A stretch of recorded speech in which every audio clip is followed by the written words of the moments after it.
नमस्कार, स्वागत है आपका एबीपी न्यूज में। मैं हूं अवधेश। बिहार चुनाव के दूसरे चरण का प्रचार आज खत्म हो गया। अब 11 नवंबर को वोटिंग होगी, लेकिन दूसरे चरण के प्रचार के आखिरी दिन जमकर सियासी तीर चले। एनडीए और महागठबंधन नेताओं के भाषणों में हिंदू मुसलमान, घुसपैठ, बुर्का, बांग्लादेश, नफरत, पाकिस्तान और प्रभु श्री राम जैसे शब्द थे। ये सारे शब्द इसलिए इस्तेमाल किए गए क्योंकि दूसरे चरण में मुस्लिम आबादी वाले सीमांचल में वोटिंग है और इसीलिए आज दिन भर बयानों में हिंदू मुसलमान होता रहा। लेकिन इससे किसका कल्याण होगा, ये अब जनता के हाथ में है।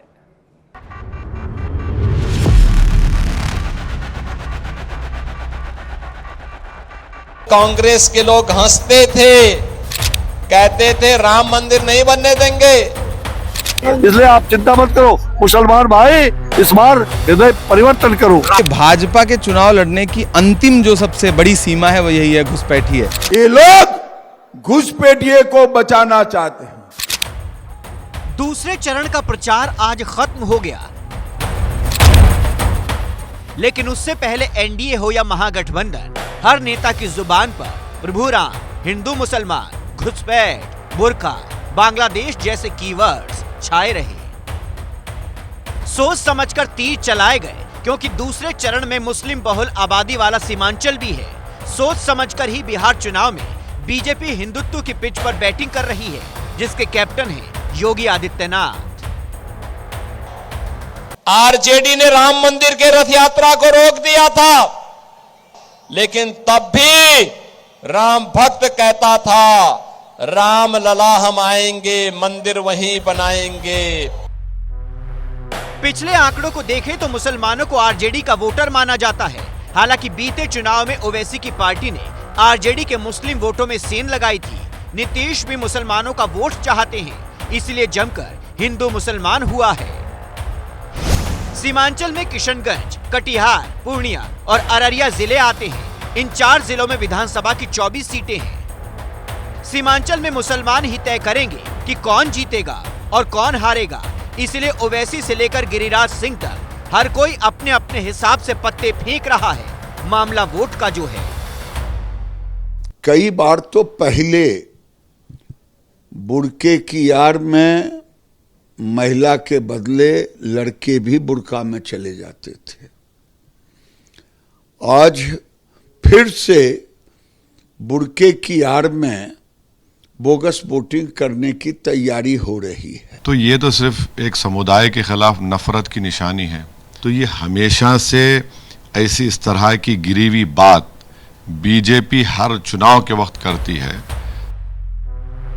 परंपरागत वोट होने के नाते अगर इस बार भी मुस्लिमों का वोट आरजेडी और कांग्रेस की तरफ गया तो बड़ा खेला हो सकता है, क्योंकि किशनगंज में 68% मुसलमान हैं, कटिहार में 44%, अररिया में 43% और पूर्णिया में 39% मुस्लिम वोटर हैं।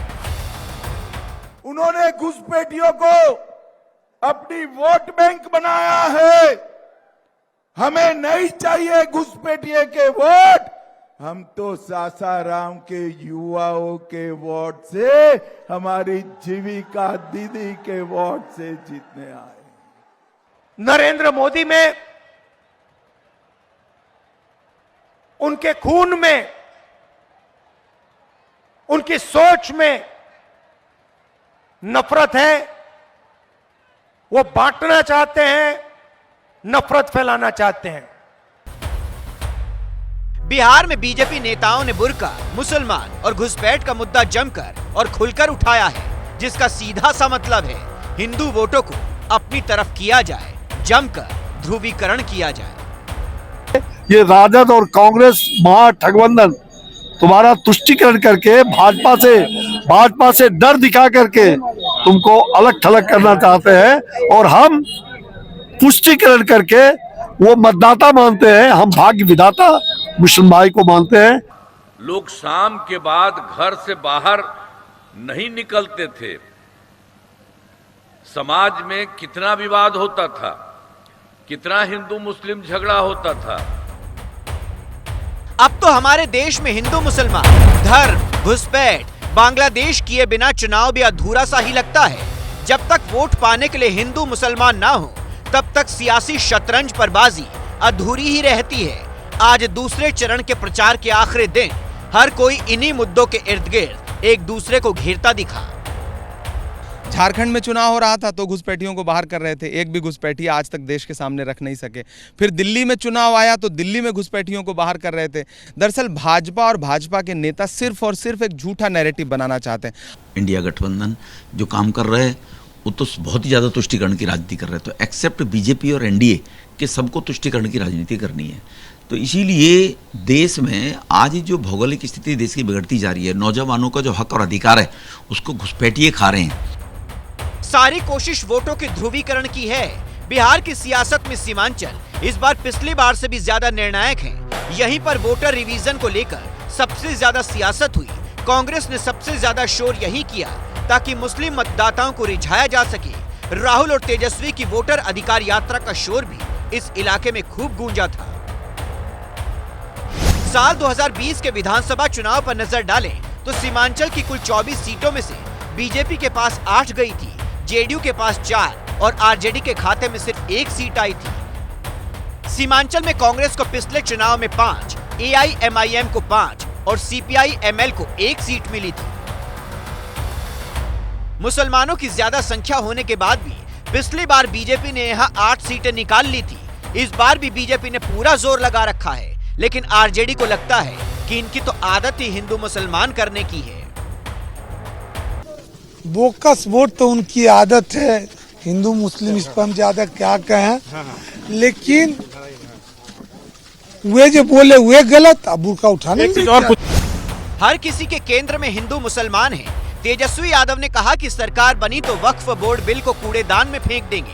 तेजस्वी ने ही कहा कि हम आए तो एक डिप्टी सीएम मुसलमान होगा। गिरिराज ने कहा कि जो लोग उपकार को नहीं मानते उन्हें नमक हराम कहते हैं। बिहार बीजेपी अध्यक्ष दिलीप जायसवाल ने मांग की कि बुर्का पहनकर आने वाली महिलाओं की पहचान उनके वोटर कार्ड से की जाए। ओवैसी ने तो यहाँ तक कह दिया कि यादव, पासवान, ठाकुर हर जाति समुदाय के अपने नेता हैं, लेकिन बिहार में 19% मुसलमानों के पास अपना कोई नेता नहीं है। हर किसी के केंद्र में बस हिंदू और मुसलमान ही हैं। हर किसी को इनका वोट भी चाहिए। बिहार में सीमांचल का वोट किधर जाएगा, इसके लिए थोड़ा सा इंतजार करिए। 14 नवंबर भी आने ही वाली है।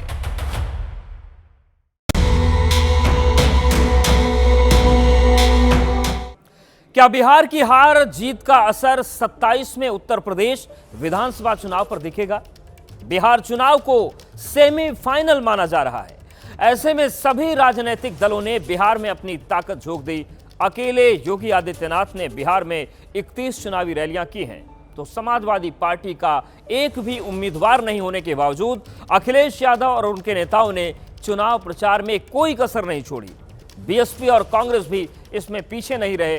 तो क्या ये मान लिया जाए कि बिहार में हो रहा चुनाव यूपी में साल 2027 में होने वाले चुनाव की मुंह दिखाई है? और इसी पर देखिए हमारी ये खास रिपोर्ट। बिहार के अंदर अब लालटेन की धुंधली रोशनी में अपराध कोई नहीं कर पाएगा। हम तो कह रहे हैं बिहार के लोगों से, आप बिहार बदलो, हम यूपी बदल देंगे। मैं आपकी बेटी, हमारे यहाँ बेटी बहन की बात कोई नहीं टालता, तो मैं उम्मीद करती हूँ कि बिहार की जनता भी पहली बार मुझे यहाँ आने पर मेरा मान सम्मान रखेगी, अपना प्यार देगी। दरअसल ये गालीबाजों की पार्टी है, जो इनको वोट नहीं देगा उसको गाली देंगे। बिहार में दूसरे चरण के रण के लिए चुनाव प्रचार थम चुका है। शुक्रवार को मतदान है, 14 तारीख को नतीजे आ जाएंगे। लेकिन सवाल ये है कि क्या बिहार में यूपी के लिए सियासी बिसात बिछा दी गई है? बिहार में जीत हार का यूपी के चुनाव पर असर पड़ेगा? बिहार से यूपी की जनता के लिए क्या मैसेज दिया जा रहा है? ये सवाल इसलिए खड़े हो रहे हैं क्योंकि चुनाव भले ही बिहार की धरती पर लड़ा जा रहा है, लेकिन इसमें उत्तर प्रदेश की सियासत की गूंज साफ साफ सुनाई दे रही है। यूपी में चुनाव 2027 में है, लेकिन इसका महायुद्ध अभी से बिहार में शुरू हो चुका है। यही वजह है कि बिहार यूपी के नेताओं का अखाड़ा बना हुआ था। फिर चाहे बीजेपी हो, समाजवादी पार्टी, बीएसपी या फिर कांग्रेस, हर कोई बिहार में अपना दमखम दिखाता नजर आया। बीजेपी की बात करें तो यूपी के डिप्टी सीएम केशव प्रसाद मौर्य बिहार में बीजेपी के चुनाव से प्रभारी हैं। वहीं यूपी के दर्जन भर सांसद, विधायक और मंत्री चुनाव के दौरान अलग अलग सीटों का जिम्मा संभाले हुए थे। इनमें सबसे हिट रहे मुख्यमंत्री योगी आदित्यनाथ। चुनाव कहीं का भी हो, बीजेपी उम्मीदवारों की पहली डिमांड प्रधानमंत्री मोदी के बाद सीएम योगी आदित्यनाथ ही रहे। बिहार में उनका असर साफ साफ दिखा। बिहार में योगी आदित्यनाथ ने 31 चुनावी रैली की। 16 अक्टूबर को अपनी चुनावी रैलियों का आगाज किया था। इस दौरान 31 विधानसभा सीट कवर की।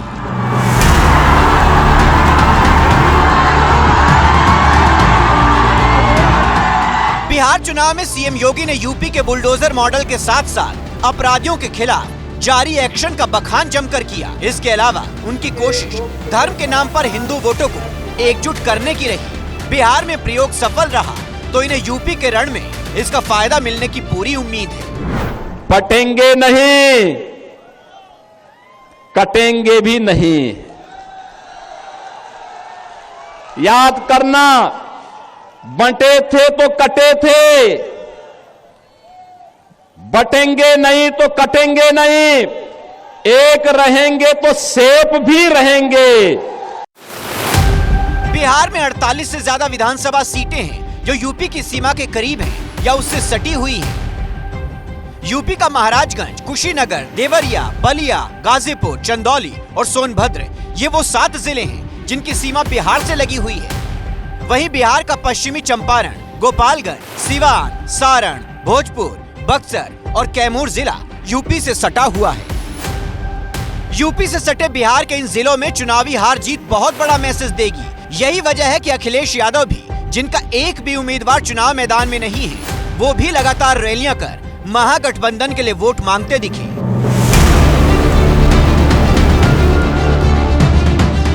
अखिलेश यादव की कोशिश MY समीकरण के साथ साथ बाकी जातियों के बीच भी अपनी पैठ बढ़ाने की रही।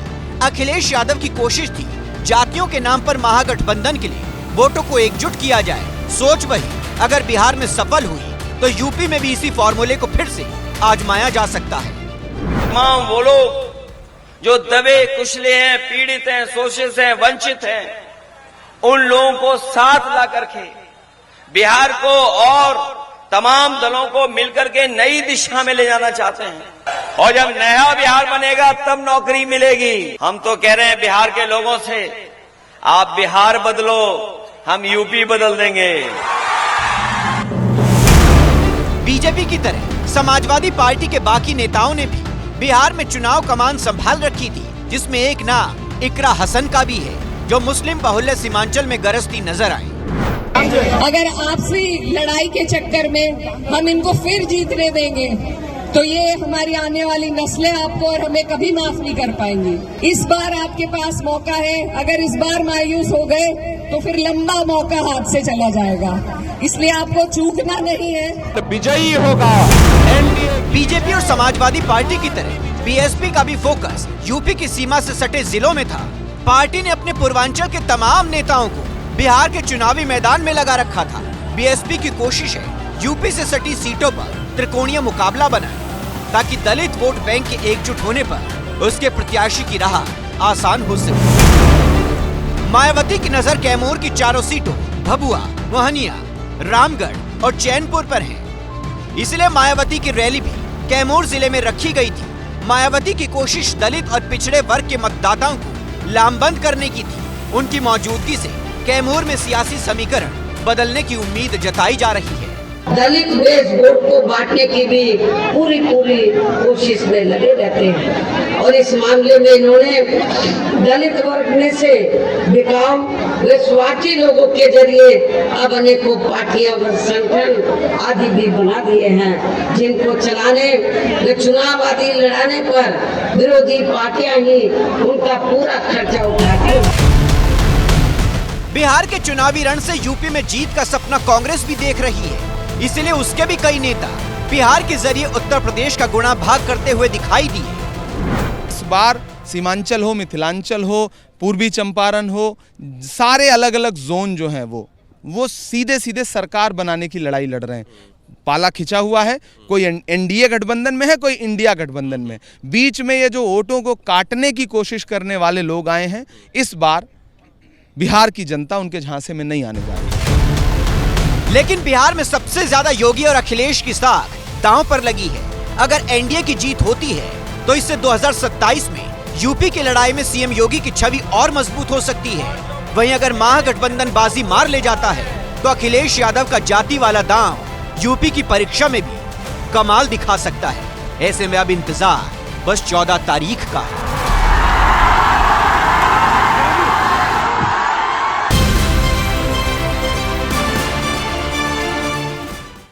बिहार के बाद राजस्थान उपचुनाव पर आते हैं। 11 नवंबर को राजस्थान के 12 जिले की अंता विधानसभा सीट पर वोटिंग होगी। अंता में वसुंधरा राजे का प्रभाव रहा है। यहां से वसुंधरा राजे सांसद भी रही हैं, इसीलिए उपचुनाव में वसुंधरा राजे की प्रतिष्ठा भी दांव पर लगी हुई है। वसुंधरा राजे की पसंद के बाद ही बीजेपी ने यहां से मोरपाल सुमन पर दांव आजमाया। मोरपाल के सामने कांग्रेस के प्रमोद जैन हैं, लेकिन इस मुकाबले में असली खेल निर्दलीय नरेश मीणा कर सकते हैं, जिनको मीणा समाज खुलकर समर्थन दे रहा है।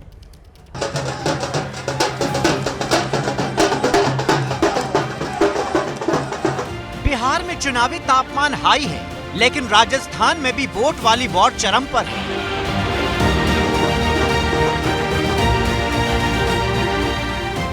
राजस्थान के 12 जिले की अंता विधानसभा सीट पर 11 नवंबर को उपचुनाव है, लेकिन ये उपचुनाव महारानी वसुंधरा राजे सिंधिया के लिए भी नाक का सवाल बन गया है।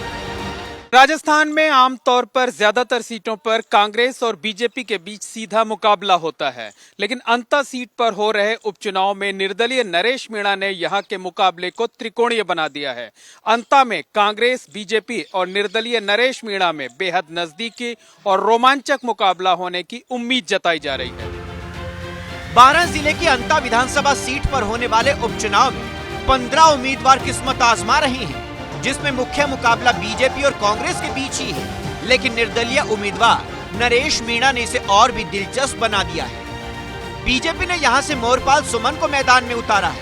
कांग्रेस ने प्रमोद जैन भाया पर दांव खेला है, जबकि युवा नेता नरेश मीणा यहां से निर्दलीय चुनाव लड़ रहे हैं। अंता सीट पर बीजेपी के राष्ट्रीय उपाध्यक्ष और राजस्थान की पूर्व सीएम वसुंधरा राजे की प्रतिष्ठा दांव पर है। जिस क्षेत्र में उपचुनाव हो रहा है वो वसुंधरा राजे के प्रभाव वाला क्षेत्र है। यहाँ से वसुंधरा राजे सांसद भी रही हैं और मौजूदा समय में उनके बेटे दुष्यंत यहाँ से सांसद हैं। बीजेपी ने किराना की दुकान चलाने वाले, ग्राम प्रधान और क्षेत्र की राजनीति करने वाले मोरपाल को टिकट दिया है। मोरपाल को वसुंधरा राजे की पसंद के आधार पर ही टिकट मिला है, इसलिए नाक का सवाल होने की वजह से वसुंधरा राजे ने खुद अपनी कोर कमेटी और समर्थकों के साथ अंता में डेरा डाल रखा है। मोरपाल सुमन खुद को अंता का बेटा और दामाद बताते हैं, जो कहते हैं कि अब जनता के हाथ में है वो किसे जिताएगा।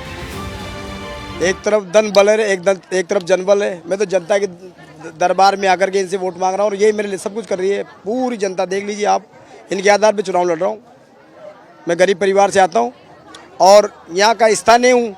अंता विधानसभा की एक डिमांड थी कि भाई अंता विधानसभा से स्थानीय होना चाहिए, तो मैं स्थानीय भी हूँ, यहाँ का दामाद भी हूँ और मेरा बेटा भी शादी हुई है। मेरा पूरा परिवार अंता विधानसभा में आता है, तो सारी जनता का प्यार उमड़ रहा है। एक एक कार्यकर्ता मेरे लिए जान लगा रहे हैं। अंता विधानसभा सीट पर कुल 2,28,000 वोटर हैं। इनमें 1,16,783 पुरुष और 1,11,477 महिला के साथ 4 वोटर थर्ड जेंडर के हैं। पहले सीधी सीधी लड़ाई बीजेपी के मोरपाल सुमन और कांग्रेस के प्रमोद जैन के बीच मानी जा रही थी, लेकिन निर्दलीय प्रत्याशी ने इस सीट से उतरकर मुकाबले को त्रिकोणीय बना दिया है। हर किसी की अपनी अपनी ताकत है, इसीलिए अपने अपने दांव भी हैं। मोरपाल सुमन बीजेपी के जमीन से जुड़े कार्यकर्ता हैं, उनकी इमेज साफ और सुथरी है। तो कांग्रेस के प्रत्याशी प्रमोद जैन विधायक और मंत्री रह चुके हैं, लोगों के बीच रहना उनकी ताकत है। निर्दलीय प्रत्याशी नरेश मीणा युवा उम्मीदवार हैं। मीणा समाज से उन्हें पूरा समर्थन मिल रहा है। नरेश मीणा बीजेपी और कांग्रेस दोनों के ही वोटों में बड़ी सेंधमारी करते हुए दिखाई दे रही हैं। मोरपाल सुमन अगर हार गए तो असर वसुंधरा राजे की छवि पर होगा, इसलिए वो दिन रात प्रचार कर रही हैं। मंदिर से लेकर महिलाओं के चरणों में शीश झुका रही हैं।